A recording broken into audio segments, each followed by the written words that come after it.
NIO with 3,600 insurance registrations. That's for the week of April 29th through May 5th. I think this might actually be a sneaky strong number, and I'll explain and kind of point out why I'm thinking that.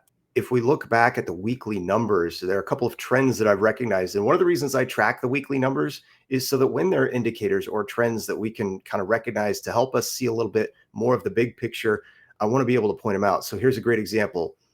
5,000 marked the first time NIO had done that in a single week, dating back to the end of 2023.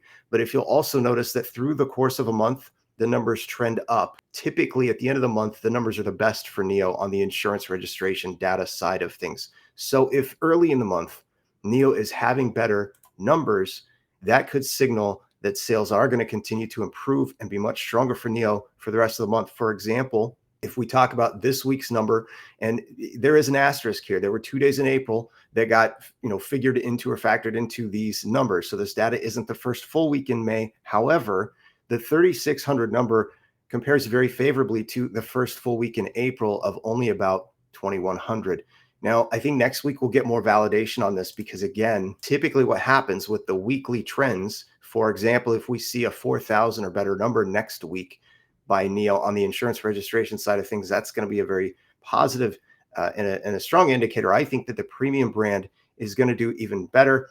And let's not forget, we're in the second quarter of 2024. In 2023, that was far and away the worst quarter for NIO on deliveries. So I do think we will have really strong numbers, at least compared to last year in this same quarter. But now let's talk a little bit about sub brands, just to have a little fun here. So we're waiting for full details, but this could be Onvo, the L60 uncamouflaged test vehicle pictured, looking like it was doing some battery swapping and testing. This is some of the data, and I liked all these things, and I'll share the links down in the description so you can check them out for yourselves. The latest on NIO, and there are a couple of things that I was kind of watching and paying attention to here. One is BYD as a possible battery provider.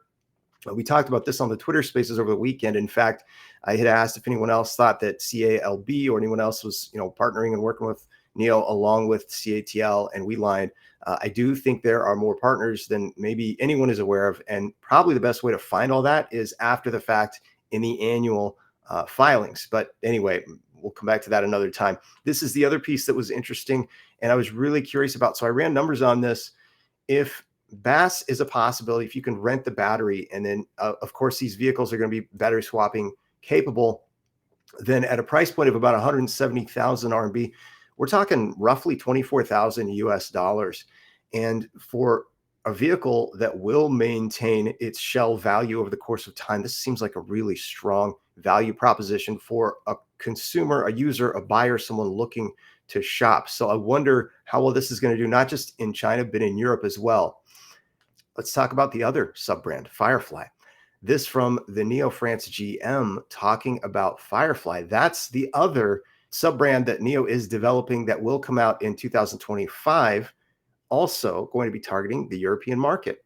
So this at an even perhaps lower price point than the Onvo, which if the Onvo with battery swapping capabilities can be purchased for the low $20,000 range, then holy cow, this could get really interesting really fast. And NIO could end up being very disruptive with a cheap battery swappable model in the markets that are Europe and China and maybe beyond. I don't know, but I'd like to hear from others on this. Drop it in the comments. Let me know your thoughts on any of this.